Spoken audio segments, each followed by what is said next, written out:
ഇനി വല്ലതും ബോധ്യപ്പെടുത്താനുണ്ടോ?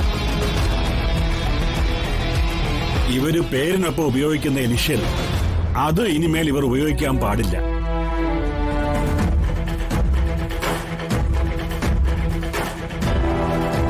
മാത്രമല്ല, രക്ഷകർത്താവിന്റെ സ്ഥാനത്തുള്ള എന്റെ പേര് മാറ്റി സർട്ടിഫിക്കറ്റിൽ അനാഥൻ എന്നെഴുതി ചേർക്കണം.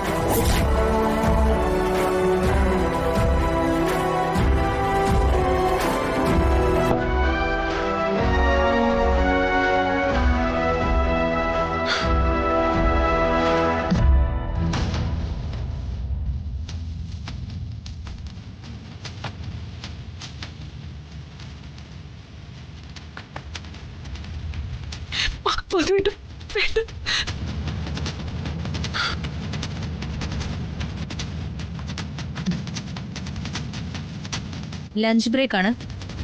അത് കഴിഞ്ഞ് കോടതി വീണ്ടും കൂടുമ്പോൾ ഈ കേസിന്റെ വിധി പറയുന്നതായിരിക്കും.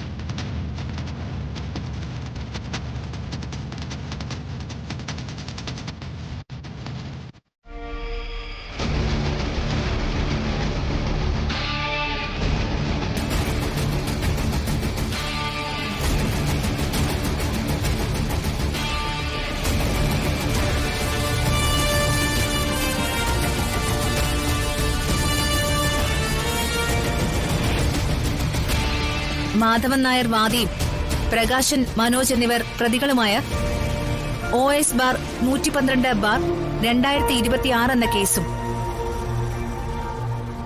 പ്രകാശന്റെ അമ്മയുടെ സഹോദരൻ അശോക് വർമ്മ ബലമായി വെച്ച് അനുഭവിച്ചുകൊണ്ടിരിക്കുന്ന കുടുംബസ്വത്ത് ഓഹരി വെച്ച് നൽകണമെന്നാവശ്യപ്പെട്ട് നൽകിയ കേസും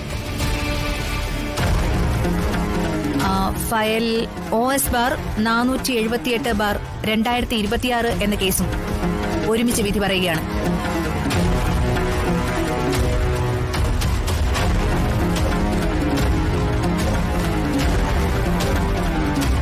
അതിനു മുൻപായി എനിക്കിപ്പോ ഓർമ്മ വരുന്നത് റഫീഖ് അഹമ്മദിന്റെ അമ്മത്തൊട്ടിൽ എന്ന് പറയുന്ന കവിതയാണ്.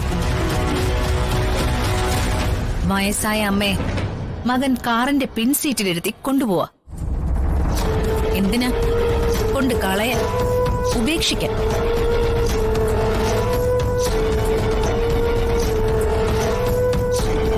മാസം ചുമന്ന പെറ്റ് ഊണും ഉറക്കവും വരെ ഉപേക്ഷിച്ച് ഒരു കാലത്ത് കാവലിരുന്ന അമ്മ എന്ന ശല്യത്തെ ഒഴിച്ചുവിടാം.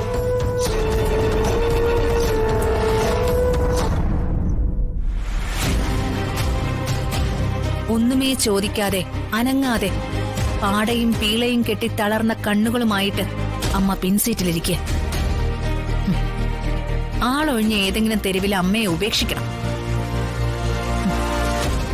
ഒരു വലിയ മോളിന്റെ പിറകിൽ ഇറക്കി വിടാന്ന് കരുതിയപ്പോ പെറ്റുകിടന്ന ഒരു തെരുവ് പട്ടിക്ക് അത് സഹിച്ചില്ല. അത് ഊറ്റത്തോടെ കൊരച്ചു. വണ്ടി വീണ്ടും മുന്നോട്ടു പോയി. ജില്ലാ ആശുപത്രിയുടെ പിറകിലെ ആളൊഴിഞ്ഞ ഭാഗത്ത് ഉപേക്ഷിക്കാമെന്ന് ഉറപ്പിച്ചു. വാർദ്ധക്യം കൊണ്ട് ഓർമ്മ നഷ്ടപ്പെട്ട അമ്മ ഏതായാലും ഇവിടുന്ന് മടങ്ങി വരാൻ പോകുന്നില്ല. അമ്മ ഇറക്കി വിടാൻ തുടങ്ങിയപ്പോ അവന്റെ ഓർമ്മയില് ഒരിക്കൽ അവന് പനി വന്ന് വിറച്ചപ്പോ അമ്മ തോളിലിട്ടോണ്ട് വെപ്രാളത്തോടെ പടി ഓടിക്കയറി ഡോക്ടറെ കാണിച്ചതും സൂചി വച്ച അവനെ ആശ്വസിപ്പിച്ചതുമൊക്കെ ഓരോന്നായി തെളിഞ്ഞു വന്നു. പഴയ ഓർമ്മകൾ അവിടെയും അവനെ തടഞ്ഞു. അമ്മയെ എവിടെയും നട തള്ളാനാവില്ലെന്ന് തിരിച്ചറിഞ്ഞ് അവൻ അമ്മയുമായിട്ട് വീട്ടിലേക്ക് മടങ്ങി.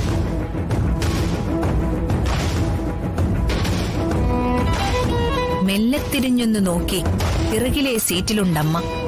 വലത്തോട്ട് പൂർണ്ണമായി ചാഞ്ഞ് മടങ്ങി മയങ്ങി കിടക്കുന്നു. നിർദ്ദയം കണ്ണുകൾ അടയ്ക്കാതെ. അമ്മ പോയി മരിച്ചു.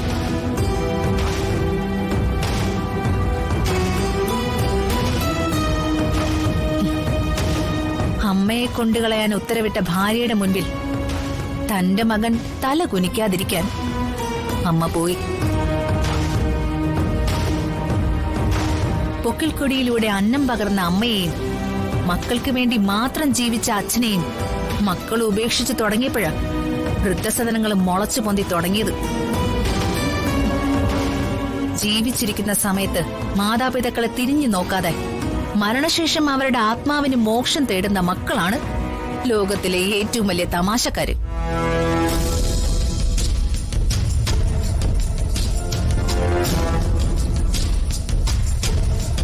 ഇനി കേസിലേക്ക് വരാം.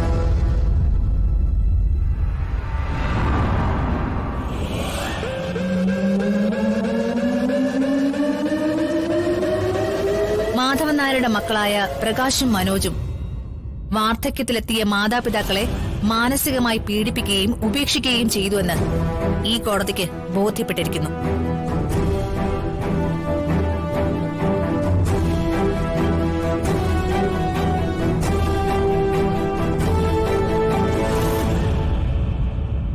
ആയതിനാൽ മക്കളെന്ന പരിഗണന അവർ അർഹിക്കുന്നില്ലെന്നും പിതാവായ മാധവൻ നായർ ആവശ്യപ്പെട്ട നഷ്ടപരിഹാര തുക ഇരുവരും നൽകേണ്ടതാണെന്നും കോടതി വിധിക്കുന്നു.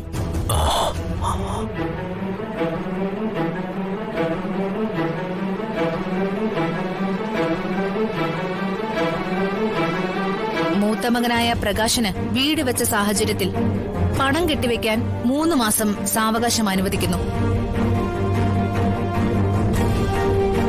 ഇളയമകനായ മനോജിന് പണം നൽകാൻ 6 മാസത്തെ കാലാവധിയും കോടതി വിധിക്കുന്നു. ബഹുമാനപ്പെട്ട കോടതിയോട് എനിക്കൊരു അപേക്ഷയുണ്ട്.